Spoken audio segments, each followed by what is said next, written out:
Le mouvement vibratoire sinusoïdal d'un objet a pour amplitude 2 cm, pour période 10 secondes, pour phase à l'origine pi demi. L'objet possède une masse de 1 kg.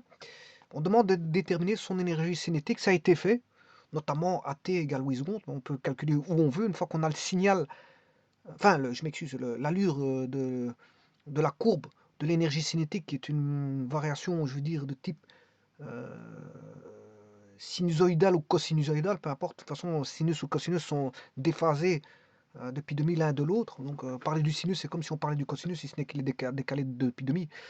Voilà. Euh,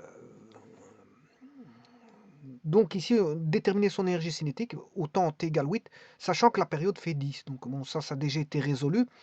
Et bien sûr, je vais chercher ici l'énergie potentielle, autant t égale 10 secondes. Alors, pourquoi parle-t-on d'énergie cinétique et d'énergie potentielle? Parce que c'est une élongation qui est un signal vibratoire sinusoïdal ici. À mon avis, c'est un corps qui est relié avec peut-être avec un ressort, hein, voilà, on va dire ça comme ça. Il y a sûrement un système de ressort derrière, hein, voilà, pour faire, voilà, créer cette vibration. Il y a un système de ressort. Alors, pourrait-il être entretenu par un moteur qui serait derrière et qui entretiendrait, je veux dire, ce mouvement vibratoire? Donc, on aurait un système qui serait moteur plus un système harmonique simple, soit vertical ou horizontal, on s'en fout. Euh, donc, le ressort et la masse sont horizontales ou le ressort et la masse sont verticales.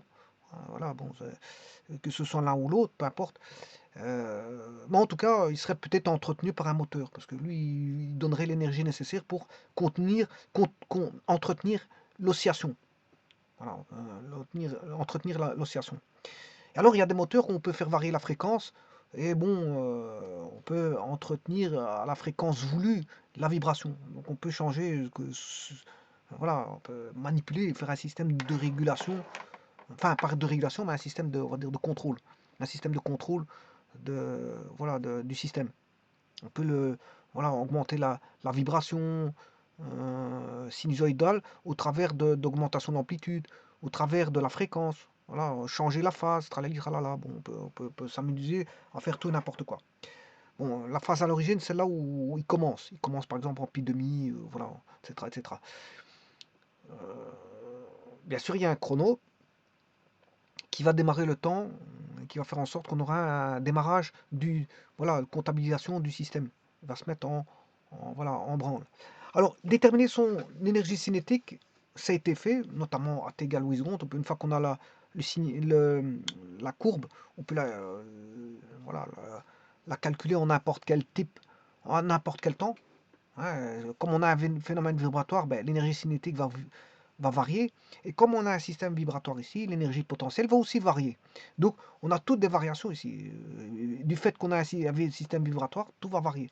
Bon, il n'y a qu'une chose qui ne va pas varier, c'est l'énergie mécanique qui va rester constante. Et ça, on verra par après. Alors, je vais calculer l'énergie potentielle pour t égale 6. Bon, alors pour ça, je prends, vous remonte ce site-là. Alors, je vous rappelle le rappel des formules fondamentales. Alors, des formules fondamentales, je vous ai dit qu'il existe le système harmonique horizontal, voilà, et que généralement en électricité, on démarre en 0, t égale 0, donc on a une sinusoïde, et que dans les systèmes vibratoires mécaniques, on prend plutôt une cosinusoïde. Ouais, c'est-à-dire que le signal a déjà, euh, voilà, autant t égale 0, il est déjà, voilà, à un maximum.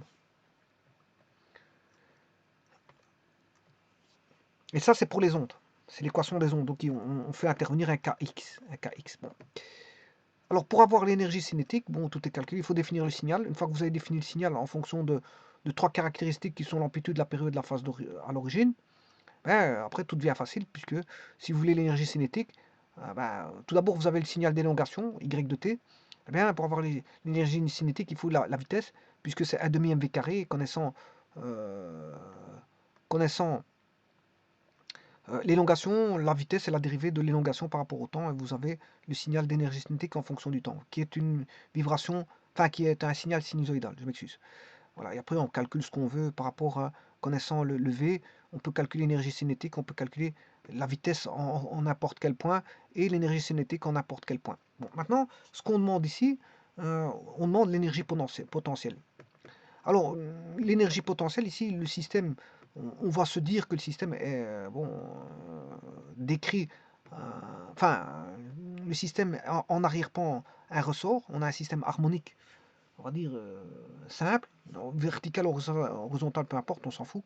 Mais en tout cas, tous les cas de figure ici, vous avez, bon, on a l'oscillateur harmonique ici, y de t est égal à grand A cosinus oméga t plus phi. Si je fais une première dérivation, j'ai la vitesse, et si je fais une seconde dérivation, on a l'accélération. Bon. Alors, en addition membre à membre, les relations donc 1 et 2, c'est-à-dire la 1 et la 2,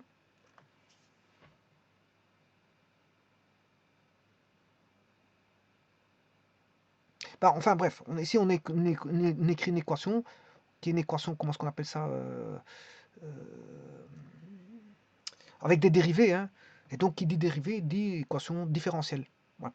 Et donc quand on résout, bien sûr, on peut retrouver des éléments spécifiques tels que, voilà, si on résout ce système, on a les caractéristiques énergétiques qui peuvent ressortir. L'énergie cinétique, c'est un demi x mx carré. L'énergie potentielle, c'est un demi kx carré. Et l'énergie mécanique voudra une énergie potentielle plus une énergie cinétique qui est une constante. Voilà, une constante. Pourquoi? Parce que on est dans un champ dans un champ de force conservatif, et la conservation d'énergie totale est une propriété liée au fait que le ressort crée un champ de force conservatif. Le ressort crée un champ de force conservatif. Donc c'est normal que l'énergie potentielle plus l'énergie cinétique voudra une constante qui voudra un demi K, Ka carré. Ka carré. Alors le A, bien sûr, c'est l'amplitude. Hein. Voilà. De toute façon, on va voir tout ça. Alors ici, il vous explique aussi les compositions de mouvements, mais on s'en fout de ça ici. C'est que vous avez deux signaux. Et ici, il travaille en complexe. Bon, on peut travailler en complexe, il n'y a pas de problème. Hein. Bon, pour faciliter la tâche, le plus facile, c'est de travailler en complexe. Bon. Et alors, vous avez le problème de la cohérence. Composition de vibrations incohérentes, composition de vibrations cohérentes, composition de vibrations rectangulaires. Ici, vous avez... Bon, on peut dessiner les figures de Lissajous, si vous voulez. Et bien sûr, avec son énergie de vibration, ici, c'est un cas de figure de, voilà, de dessin, d'un des dessins de Lissajous, il y en a plusieurs. Hein. Voilà, c'est des courbes paramétrées. Voilà, vous avez des courbes paramétrées en fonction. Voilà, euh, c'est paramétré ça. C'est parce que c'est du paramétrique. C'est juste ça. Alors avec les paramétriques, vous allez voir, je ferai une vidéo. On obtient tout et n'importe quoi, vraiment des courbes étranges grâce à ça. Voilà, on verra par après dans une autre vidéo. Alors, l'énergie, on a l'énergie de vibration, décomposition d'une vibration elliptique. Voilà, ça c'est elliptique. Alors, pas confondre, celui-ci, il n'est pas elliptique. Hein. On aurait tendance à croire que c'est elliptique, mais c'est l'elliptique, il est là. Voilà, et si vous voulez, composition de vibrations circulaires, les voici, et vous avez toutes les équations concernant les vibrations voilà, circulaires. Bon. Et alors, c'est un site qui est très bien fait. Il y a voilà, des choses qui sont données. Hein. Il n'y a pas que ça. Si ce n'est qu'ici, bien sûr, pour une onde, c'est pas bon. Hein. Parce que pour une onde, c'est A sinus oméga t plus kx plus phi. Donc, quand il vous dit, bon, une onde, faire très attention à ça. Alors maintenant, pour un moteur électrique, on va utiliser A sinus oméga t plus phi parce qu'on peut démarrer le moteur en zéro. On lance le moteur par une énergie. Voilà, c'est l'énergie électrique qui va lancer le moteur. Voilà. Par contre, pour un système mécanique, bon, on fait en sorte qu'il y ait une vibration parce qu'on les longe avant et puis bon, maintenant, on peut avoir un système avec un moteur derrière. Bon, là, c'est le moteur qui s'occupe de faire les élongations. Mais généralement, qu'est-ce qu'on fait? Quand on a un système ressort avec une masse, qu'est-ce qu'on fait? On tire la masse pour qu'elle puisse vibrer. Donc, on va prendre un cosinus plutôt qu'un sinus. Voilà. Alors, ceci étant dit, on va calculer l'énergie potentielle. Alors, on suppose qu'il y a un ressort derrière. On va calculer ça. Alors, l'énergie potentielle du ressort n'est rien d'autre que, bien sûr, qui est fonction du temps. Tout est fonction du temps, hein, je vous le dis. Voilà. On aura un demi kx carré. KY carré. Parce qu'ici, moi, je l'appelais l'élongation, je l'appelais Y de T. Donc, il suffit juste de faire... bien sûr, je dois calculer pour T égale 6 secondes. Hein. L'énoncé me demande de calculer pour T égale 6 secondes. Donc, c'est 1 demi. Le K, je vais le calculer par après.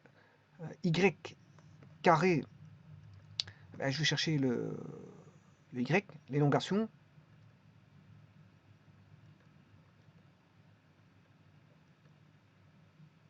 Voilà, il est là. Alors, je travaille en mètres, bien sûr, 0,02 mètres.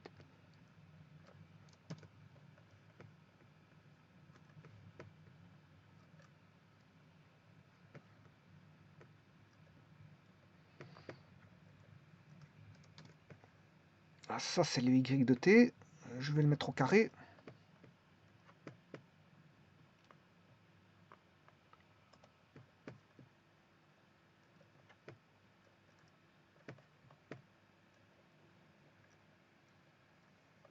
Voilà, il ne me reste plus qu'à calculer le K. Et puis, alors je vais calculer le K. Sachant qu'on a un système ressort. Alors, ce que je vais vous mettre ici, c'est la période avec un système qui est... Parce que si je prends un pendule, ce ne sera pas la même chose, hein, bien sûr. Vous aurez compris que ici, la période, c'est 2π. C'est toujours 2π racines. Et tout dépend du système. Si on a un système électrique, un système mécanique, un système ce que vous voulez. Voilà, c'est la période est dépendante des paramètres que l'on a dedans. Et ces paramètres ne sont rien d'autre que M sur K. La pulsation, c'est K sur M. Voilà, et ici, c'est M sur K.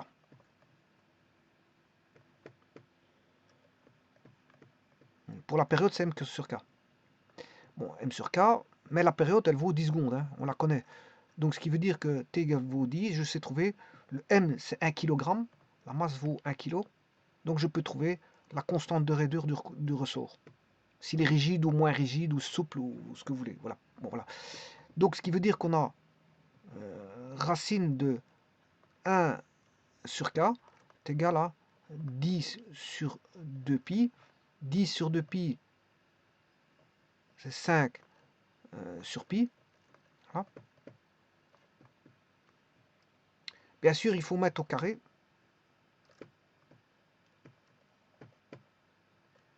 Pour enlever, bien sûr, la racine carrée dans l'autre membre. Dans le membre de gauche. Et là, je peux trouver le K. Donc, que vaudra le K? Le K vaut tout bonnement pi carré sur 5 au carré. Eh bien, on a tout. Puisque je peux remettre dans l'équation ici. Je vais effacer ça. Voilà. Donc, le K vaut pi sur 5 au carré. Pi sur 5 au carré. Alors maintenant, il faut calculer bien sûr pour t égale 6 secondes. Je le ferai par après.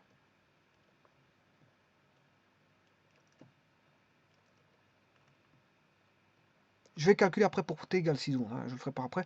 Mais avant toute chose, je vais les représenter sur GeoGebra. Alors en orange, bon, je vais vous remontrer ici. On a la courbe y de t.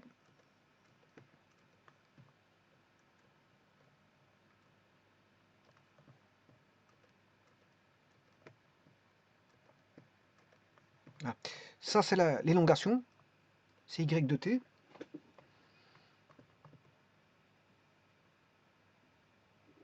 Ensuite, ça, c'est la vitesse. C'est la courbe de la vitesse en fonction du temps. Ceci, c'est la courbe de l'énergie cinétique. La période va de 0 à 10. 0 à 10, ça c'est une période de 0 à 10.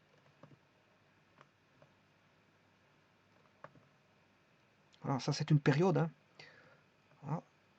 Et maintenant, je vais calculer l'énergie potentielle. J'ai la courbe, hein, la courbe d'énergie, elle est variable. Hein. Donc c'est 1 demi y carré. Pi sur 5 carré. Alors on va dessiner ça. C'est 1 demi fois pi sur 5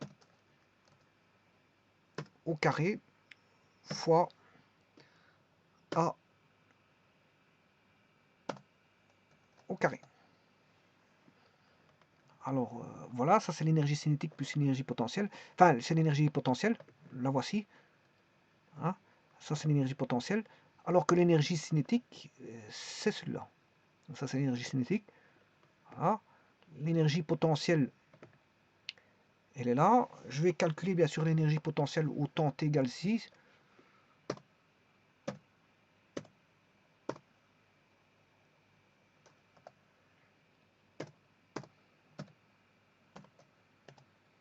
Voilà. Donc ça me fait environ 2,7. Voilà, au temps t égale 6. Moi là je vais mettre t égale 6.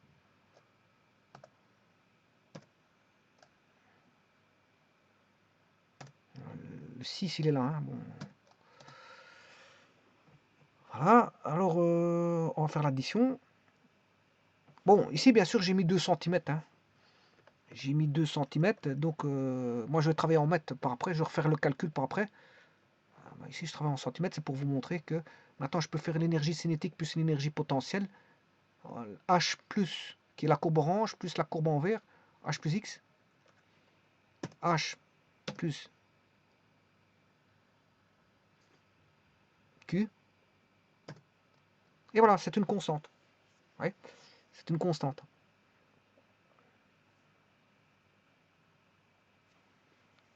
C'est une constante.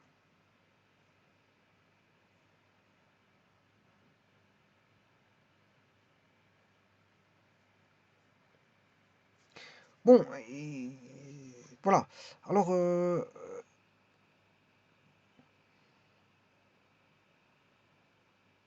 c'est une constante. Et donc, il vous disait tout à l'heure qu'on a bien une constante. Donc, ce que je vous disais, je vous disais comme remarque tout à l'heure, la conservation de l'énergie totale est une propriété liée au fait que le ressort crée un champ de force conservatif. Donc, on a bien cette constance-là. Alors,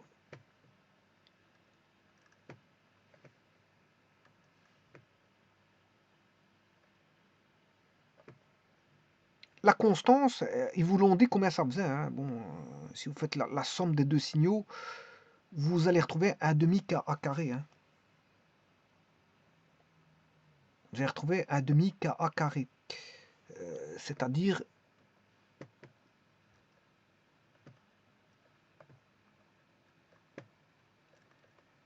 l'énergie mécanique vaut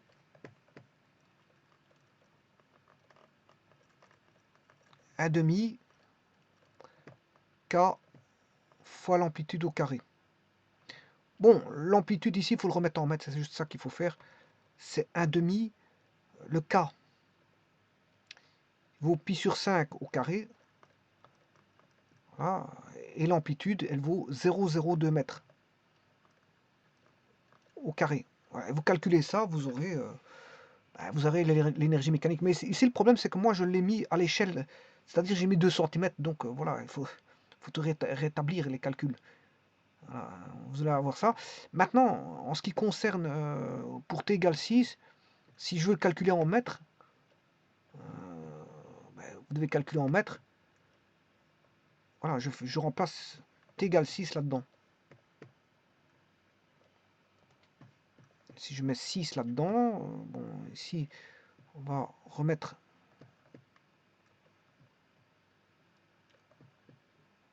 Alors 2 pi sur 10, ça fait pi sur 5.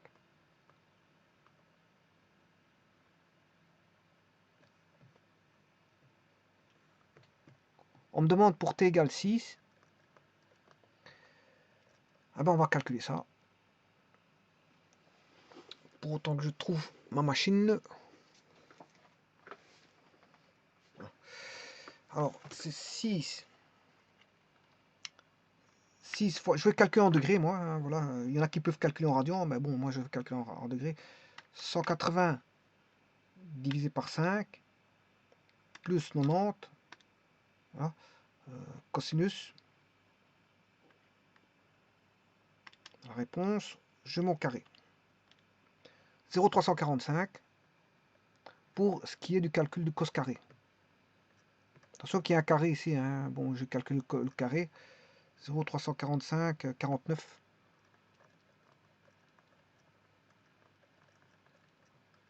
Voilà. Puis il y a encore des nombres derrière, bon, je ne les mets pas. Ensuite, je vais faire 0,02 au carré fois 0,02 au carré. Ensuite, je vais faire multiplier par pi carré. Je divise par 5 au carré, ça fait 25. Égal, voilà, quand j'ai trouvé les réponses, je divise encore par 2. Voilà, ce qui fait, je trouve,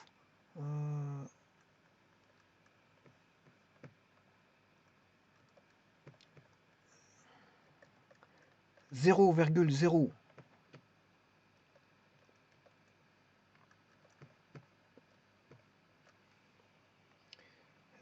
0,0234 27 9. Bien sûr, joules, hein, ce sont des joules. Là, je travaille en mètres. Hein. Je travaille en mètres. Je travaille dans le système MKS, mètre kilogramme seconde. Donc ceci, je peux mettre en joules. Bon. Donc ce qui fait 1, 2, 3, 4, 5, 2,73 joules. 2, je m'excuse, c'est fois 10 moins 5.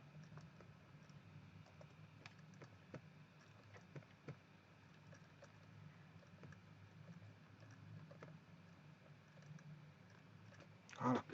Alors maintenant, donc l'énergie cinétique, c'est 2,73. Bien sûr, au temps t égale 6, parce que c'est variable. Hein. L'énergie cinétique n'est pas, l'énergie potentielle et cinétique sont variables en fonction du temps. Donc,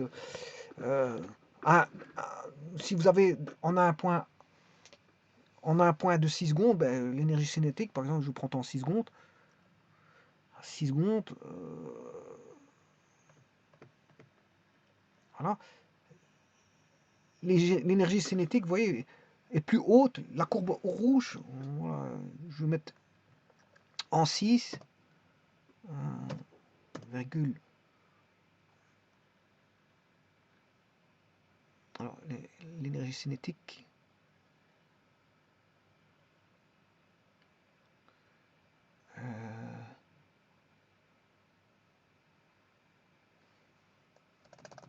La courbe orange, c'est H.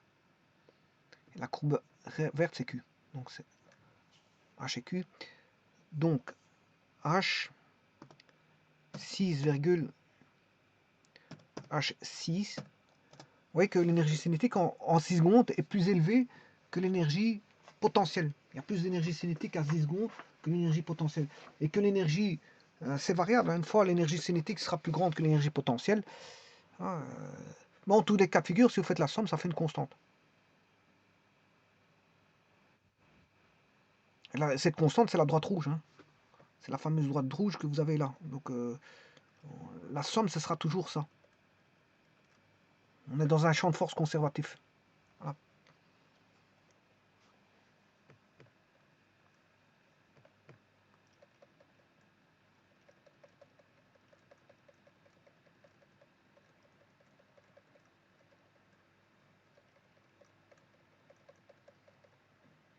Bon, et vous pouvez calculer à n'importe quel endroit l'énergie potentielle, l'énergie cinétique, tout est variable ici. Hein. L'énergie potentielle variable, l'énergie cinétique variable. La seule chose qui est constante ici, c'est l'énergie mécanique totale. Voilà, puisqu'on est, dans un champ de force, dans un champ de force conservatif. Bon, et ce que je vous disais ici, pour rechercher la constante, la période, ça dépend d'un système à l'autre. Hein. Ici, j'ai pris la masse sur la constante de réduire de ressort parce que le système était un système ressort avec un corps d'une certaine masse m. Donc la période va dépendre des éléments du système. Donc si vous avez par exemple un pendule, ben, là c'est la longueur du pendule et la gravitation qui va venir en compte, qui va tenir en compte. Si vous avez un système électrique, je peux vous montrer, hein, bon, je veux dire, les systèmes oscillatoires, c'est pas ce qui manque, hein, bon, il en existe toute une panoplie, que ce soit un système mécanique, électrique, et bien sûr, leur période, voilà, va dépendre des éléments du système, va dépendre uniquement et simplement des éléments constitutifs du système. Je vous remercie.